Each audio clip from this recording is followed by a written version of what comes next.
Hello students. हमारी कक्षा 8वीं की जो पुस्तक है बसंत भाग 2, उसका पहला पाठ है ध्वनि।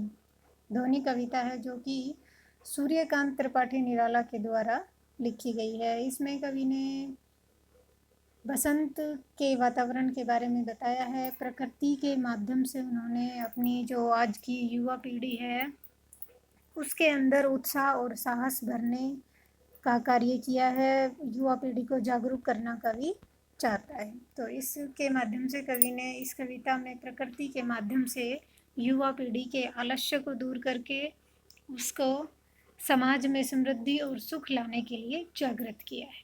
तो हम कविता का सरलार्थ देखते हैं। ये कविता है हमारी अभिनय होगा मेरा अंत। ये जो है ये हमारी कविता है। सूर्यकांत त्रिपाठी निराला इसके कवि है। ठीक है, इसका प्रसंग देखते हैं। हम सरलार्थ करते हैं तो सबसे पहले हमें प्रसंग देखना होता है। प्रसंग में देखिए, प्रसंग है प्रस्तुत पंक्तियाँ हमारी हिंदी की पाठ्य पुस्तक बसंत भाग 3। देखिए बसंत भाग 3, क्योंकि जो भाग 1 है वो कक्षा 6ठी में आता है, भाग 2 7वीं में आता है और जो 8वीं में है वो बसंत भाग 3 आता है। इसकी में संकलित ध्वनि कविता ना से लिया गया है और कविता के कवि सूर्यकांत त्रिपाठी निराला जी हैं। इस कविता में कवि का जीवन के प्रति आशावादी दृष्टिकोण दिखाया गया है। कवि आशावादी है, अपने जीवन में कभी भी नकारात्मक सोच नहीं रखते हैं, सकारात्मक जीवन जीते हैं कवि। और इस सकारात्मक सोच के आधार पर ही कवि जो है वो आज की युवा पीढ़ी को जागृत करना चाहता है।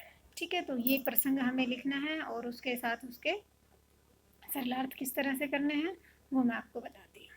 ठीक है, उसके बाद चलते हैं। कविता का जो पहला पैरा है वो है ये, अभी न होगा मेरा अंत, अभी अभी ही तो आया है मेरे वन में मृदुल बसंत, अभी न होगा मेरा अंत। मृदुल जो है वो होता है कमल, कवि कोमल सॉरी कवि कहता है कि अभी मेरे जीवन का अंत नहीं होगा। ऐसा कवि क्यों मानता है? क्योंकि कवि आशावादी है, आशावादी दृष्टिकोण है। कवि को आशा है कि अभी जब तक मैं अपने अंतर्मन के कार्यों को पूर्ण नहीं कर लेता तब तक मेरे जीवन का अंत नहीं होगा। इसलिए कवि कहता है कि अभी मेरे जीवन का अंत नहीं होगा, अभी तो मेरे वन में, वन मैंने बताया था, वन क्या होता है?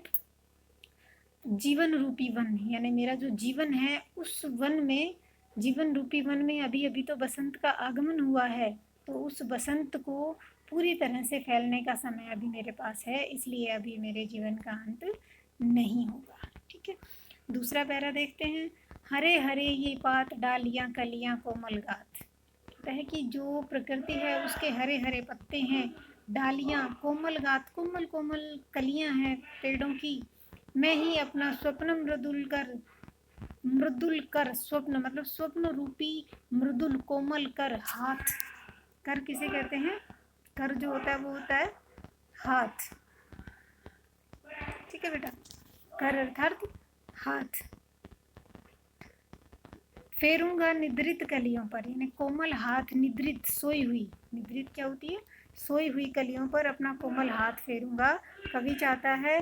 और उन कलियों को जगाकर उनके अंदर प्रत्युष मनोहर, मनोहर एक सुंदर प्रभात का उदय होगा।